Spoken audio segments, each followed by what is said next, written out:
So yeah, I'm back, and this is like the third video of the year, I think. Huh? We're gonna work on the Hemi today.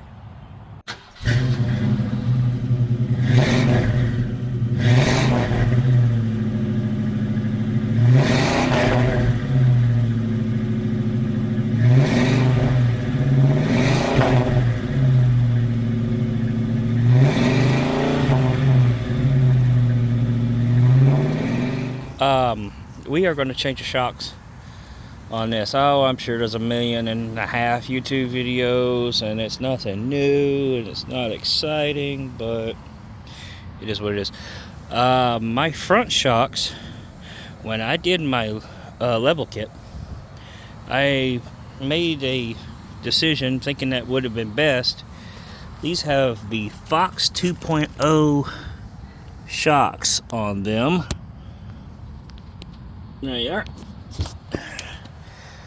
And the rear still has the stock Mopar equipped shocks. So it's now 110,000 miles. I drove it for the first time this morning, taking me and my wife to church, and I realized that the front rides hard as a rock and the rear soft as a pillow, and I don't like that.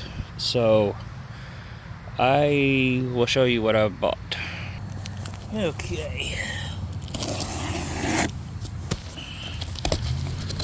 you guessed it, I got some Bilsteins, and not just any Bilsteins. These are supposed to be the Bilstein 5100s. And I got a set for the front and a set for the back. And I can't figure out which one's which, but I guess we'll figure it out. I ordered this. Has stock ride height in the rear, and of course an 1 to 2 inch lift up front. So your boy knows what he's doing. So I guess now we'll go get some ramps. Now, as y'all all know, I don't really have a garage to drive in, so I'm working out here in the well, dadgummit, this is Southeast Texas. It's been raining for 3 weeks. My ditches are still not dry, and I'm working in a mosquito-infested driveway. So, yeah, there's more professional videos out there, but what makes mine different? Comment down below. Anyway, I'm gonna take all these screws out. Take this backsplash off, and my neighbor is mowing.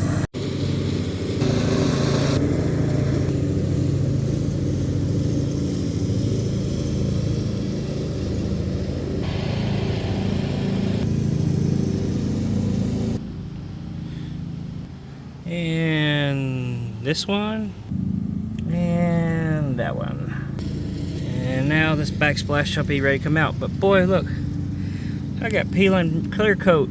That's not good. It means these fender flares are on the wear out. This OEM trim. I need to get my Bushwhacker pocket style painted to match fender flares. Not a sponsor. Anyway, let's get this out. Alright, now that that's out, we can get access to that top bolt, that shock, because you can't get to it when the damn shroud's on it. Speaking of damn shroud, I had to take my fender flare off in order to get this thing out of there. And I'm like, do I really want to put it back on? Well, yes, of course I want to put it back on. I'm a dummy not to, but all the more reason. I hate doing work twice, you know what I mean? But we'll clean this up. I mean, I might not put any more extra tape on it, but I probably should. I don't know. So sometimes you need a stubby, and I don't have a stubby. Well, I do, and I don't even have a propane torch in here because I'm out of gas, and either it's going to bend at a 90-degree angle or it's going to snap off. About to find out. And it snapped, which is fine. One, they're Harbor Freight tools. I can replace them. Hell, I could take this to Harbor Freight right now and they probably replace it. But none of that. I still have another 21 millimeter. I need a wrench that small. We'll bring this one too, just in case, but ay, yay. So anyway, you can't get to the back side of the nut because the frame is right there. So all you can use is an open-end box wrench, but it has to fit in there just right because the bed is right here. So yeah, it's annoying. Now I can use a wrench or an impact or a socket or whatever.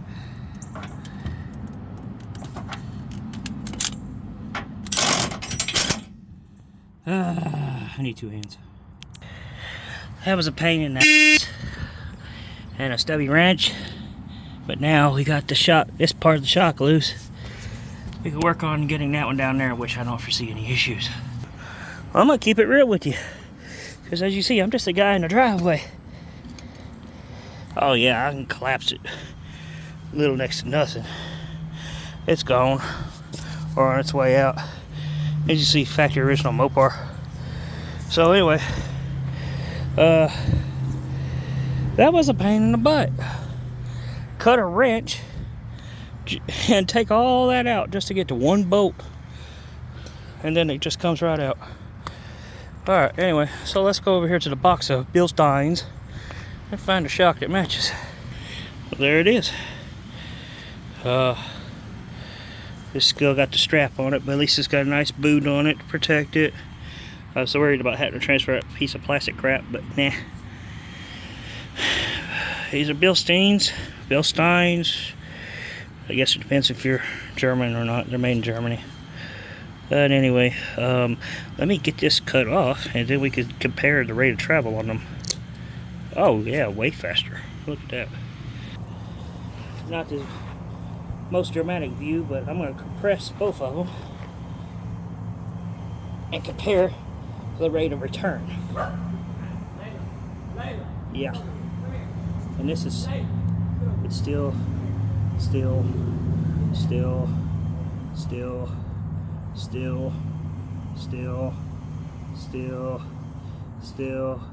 There it is. Yep. Out with the old, in with the new. So anyway, let's move on to the other side. We'll probably not film it. Who wants to see me trying to collapse a shock? But I've already got this taken apart. Again, there's the extra screw right there behind there, and of course 3M tape. Anyway, we're going to unscrew that one. We're going to unscrew that one. We're going to pull the shock out. We're going to push the shock back in, push the top one in first, and then come down here and compress the shock to get it in, and then assembly in reverse order. The front one's easy. The rear ones are a pain in the butt. The front ones are really easy. While it's still on the ground, loosen that 13 millimeter bolt and two 10 millimeters underneath, and it just falls right out. But you may want to have this on a lift or a pair of ramps, because shock things, it just comes out from underneath. These are the ones that you literally have to disassemble to reassemble. So without that, I'm not filming it because it's a pain in the butt. It's hot out here. The mosquitoes are killing me, and I look horrible. And of course, it never ceases to amaze me that I cut myself, this time on the jagged edge of the broken wrench. Had I been smart and had fire, like I said, this goes on the back side of this nut, but I would have bent it at a 90-degree angle and just stuck it in there and held on to it. But I'm not a smart man. I just do with what I got, just like many of you. So I don't know if this channel is informative or if it's just entertainment to watch a poor man struggle. Easy peasy. Not really. There's a gigantic pain in the you-know-whats. But you got brand new Bilstein shocks on it. Not that it matters. They're aluminum, not steel, so they won't rust or fade away. So now I'm going to get the truck off the ramps and flip it around and lift up the front. And like I said, the front's going to be a hell of a lot easier than that right there. I spent 2.5 hours on the rear just by myself. So, yeah. If you had the proper lift, if I had a lift, I had probably done it in 10-20 minutes. Working on your back sucks, but I don't have a lift in the driveway now, do we? So, let me flip it around.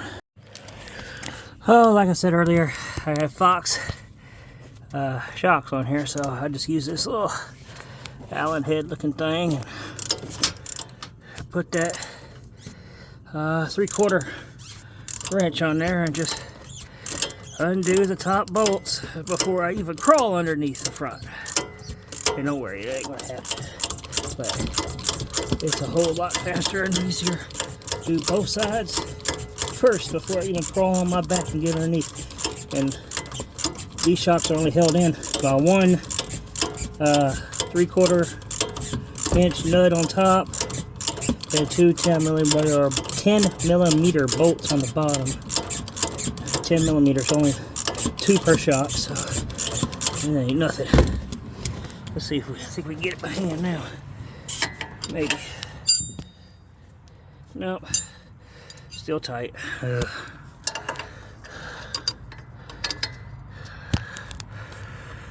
Whew. Yeah. Still gotta use the wrench. Ratchet.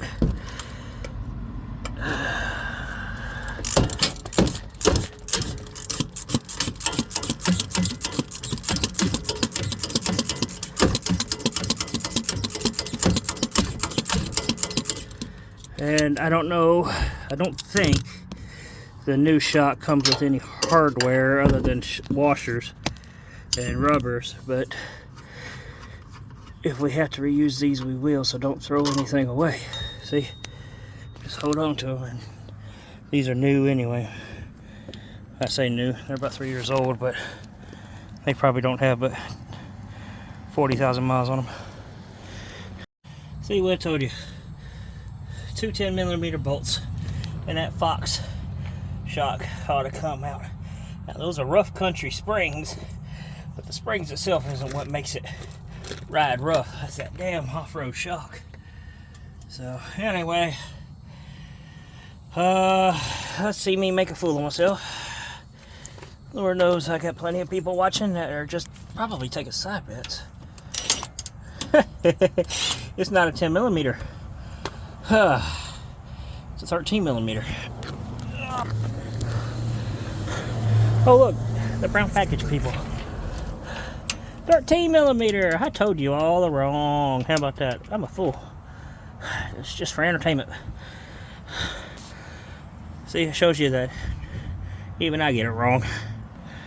1/2 inch to 3/8 to 1/4. What could go wrong?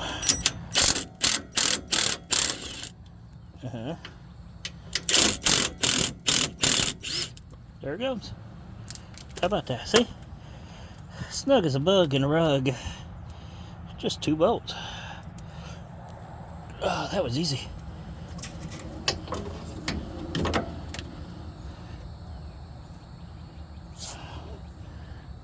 Tiny little thing. For some reason or another, I thought it was longer. Anyway. Hey, I got Bilstein stickers, so I don't know what I'm going to do with them, but I got them. I don't know if I should NASCAR my truck or...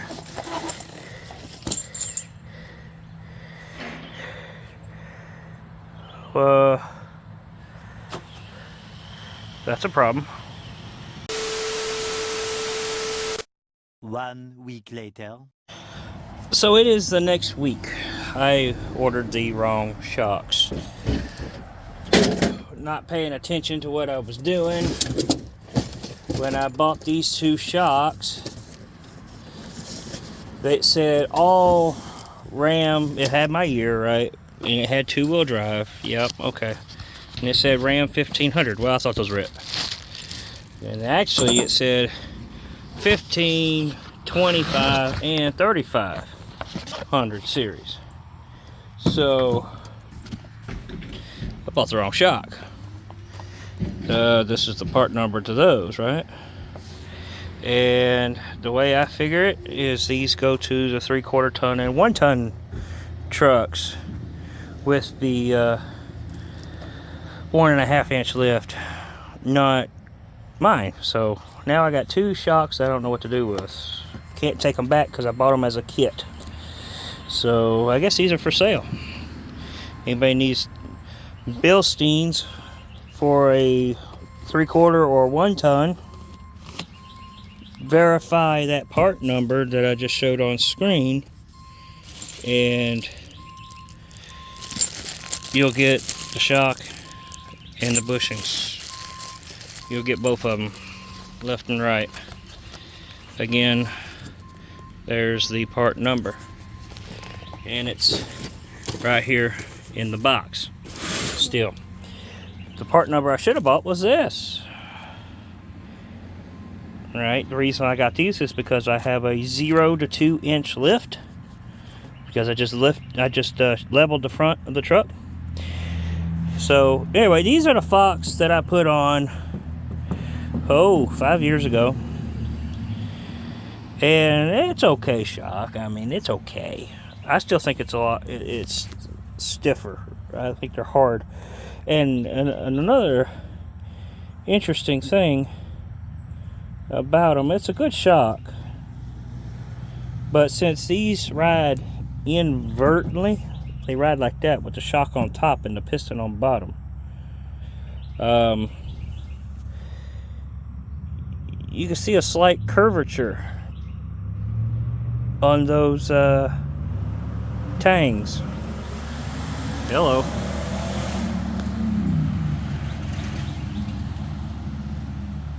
Coyote. So yeah, I have these. I mean, these probably don't have but 30,000 miles on them. They're not leaking. They're probably an okay shock. It's just that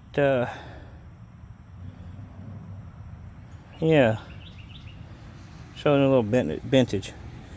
So they're aluminum housing, so they'll never corrode, but they'll start leaking. So I don't know what I'm gonna do with them. It's got a bump stop here at the bottom. Yeah. Now these are the Bilsteins, depending on what part of the country you're from. But look how thick those are compared to that. These won't bend. And this is more of a traditional shock, where the shock is on bottom and the piston's on top. Comparing in the way they go, you see the small shaft in here, and that's, you know, the control arm gets sandwiched in between the two, and blah blah blah. Bilstein goes a little further. Yeah, they have a bigger shock. Now their lower bushing goes up into the control arm, followed by a sleeve that goes in this bushing, right? Then a round bushing that goes over there. Look, see, the two rubbers end up meeting, right? Followed by a big upper and a nylock. Compared to two, yeah. Well, it's not only does it not go anywhere, but it's sandwiched really together and it's really firm. Another thing too is this dust protector. The Fox didn't come with one. It's just an exposed stainless steel rod. So that's the difference. I know there's going to be a ride quality. These are heavier. I'm not talking about the boot. The boot don't weigh nothing, but the Bilstein shock is maybe an ounce heavier. Hold on. Okay, I got my wife's scale. Let's see here. This Fox shock with the hardware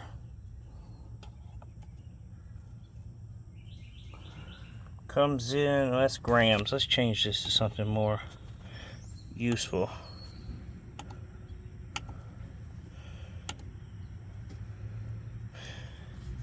It's 3 pounds, 10.1 ounces. And just to see if there's any leakage, we'll weigh the same shock with hardware.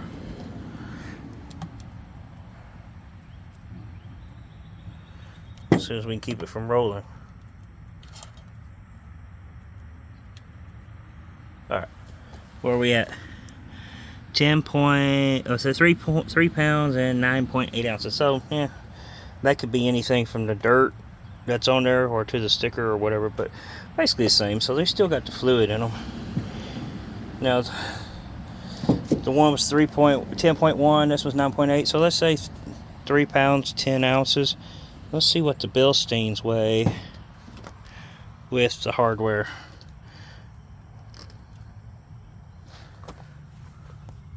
Four pounds 3.6 ounces. Yeah, these are heavier by roughly a little over a pound. So let's swap this hardware over to the other shock and see what it weighs.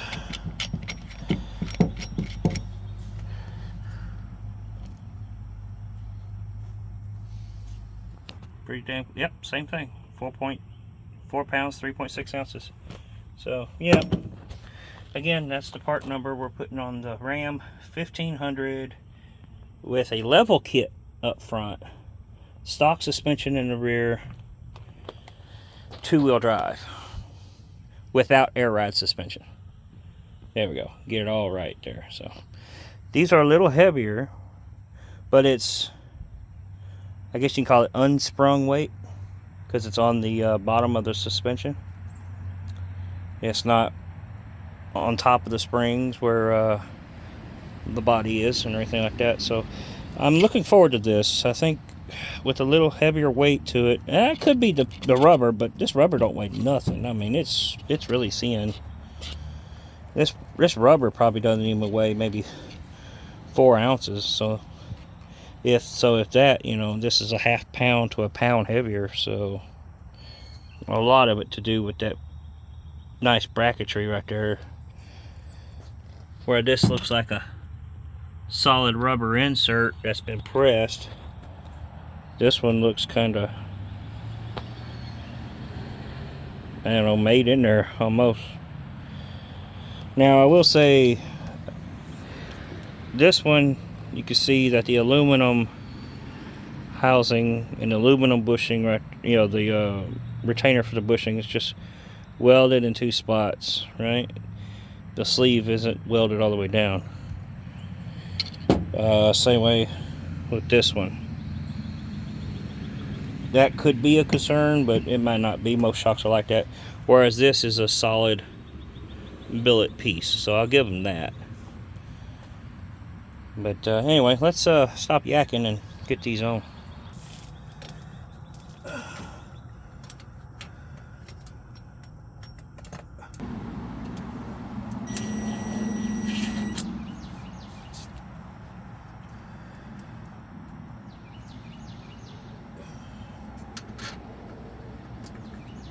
And that worked pretty good, actually. That was smooth.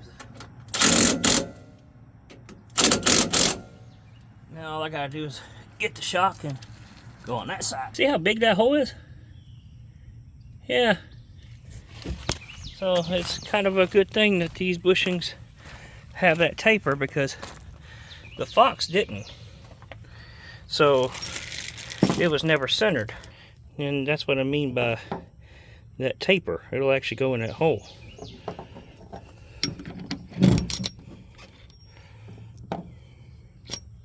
See that? Like that. Compared to the Fox, that just kind of didn't have a taper, just kind of had that. So who the hell knows if it was ever centered or not.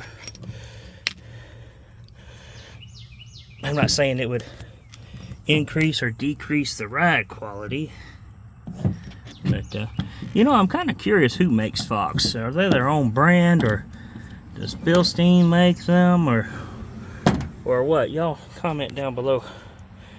Whereas I had to use an Allen key on this end, this one actually has a nut to the top. It looks like a 10mm, but anyway, like I said, it gets sandwiched in between there, and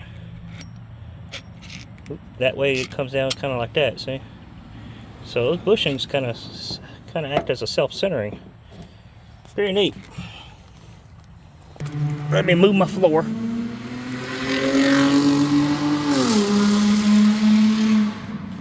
Infinity, anyone?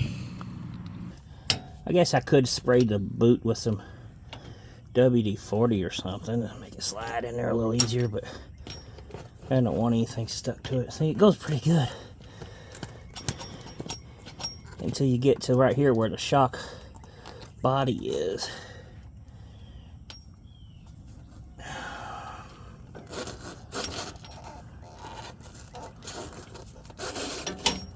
Push it in there to so far, hold on to it from the top, stretch it, and just kind of walk it in there.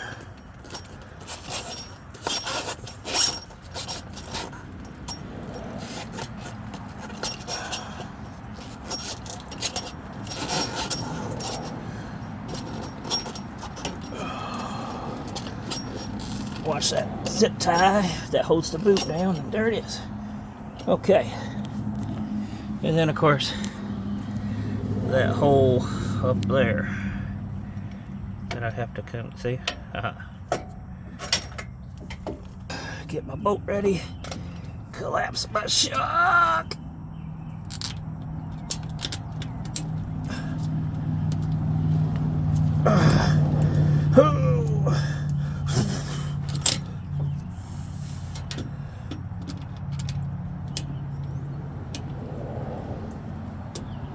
Oh.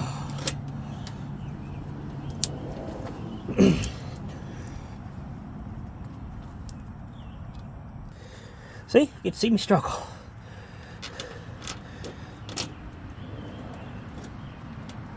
As long as the bolts are started, it'll just suck the shock all the way up.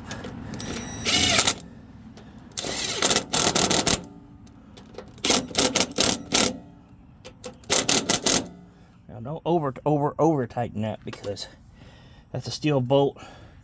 That's all an aluminum control arm. Maybe one day we might upgrade to steel. Who the hell knows? Okay, let me grab my crescent wrench. Okay, as you can see, look at that.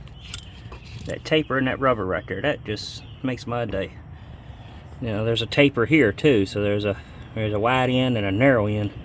With the wide end on the bottom, just like that, so it sandwiches those two rubber pieces. Put the bushing on, followed by the nut, and tighten it down. Hey.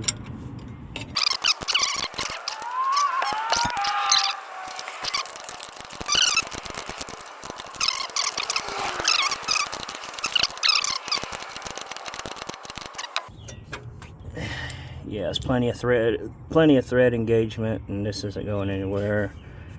That's solid. Let's do the same thing on the other side, and just like that, all shocks are done, front and rear. Now let's pull Old Faithful off the ramps there, and we'll take the dog to the vet. Hey, Cricket, get in the truck. Go on. Get in the truck. I know it's a little taller than usual. Good girl.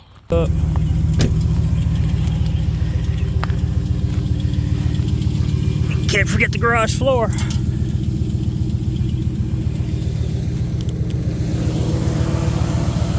Electric fans. They're awesome. The air conditioner's on. Hey, beautiful. So, kill this flash. Test drive's not long than normal. We'll go on, get out of here, Skeeter. Ugh. Mosquitoes are horrible, man. First thoughts. She's a little softer. Would you get off the switch? She's a little softer than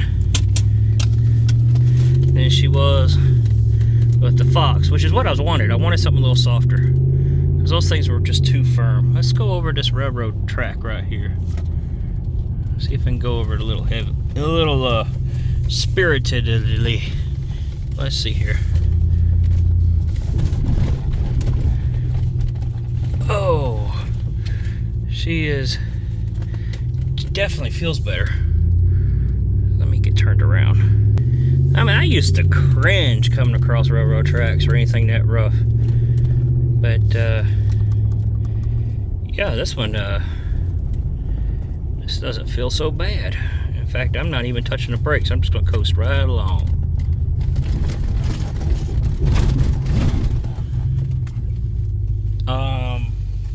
Yeah, that's an improvement. That's a major improvement compared to those Fox 2.0s that I had. I mean, they're great shocks, don't get me wrong, but they're just not made for this rig. This rig being, what, baby, what? This rig being a, let's just keep going. I know some rough areas down here. This rig being a, well, it's not an off-road vehicle, it's a pavement princess. The only time it ever sees any off-road activities is when I might go to the beach and let my dog play, and which I've only been to the beach once in this truck since the entire time I've owned it. And the other reason that it goes off-road is going into the backyard and pull the trailer. Let's see here. Body roll. It's a little, it's not as stiff as it once was. So it's a little soft. Well, what are you doing up there? Beagle is going to beagle. But driving down the road, it's definitely better. The Fox 2.0s are made for off-road. They're not made for highway, I think. I mean, they say they are, but they're not. It's just too stiff for me. I mean, I want more comfortable ride. Now the Camaro that I'm building is a legitimate race car, so it's going to ride like a race car. But in my daily drivers, I want it to be a little more smoother. Let's turn right here. This is usually pretty rough.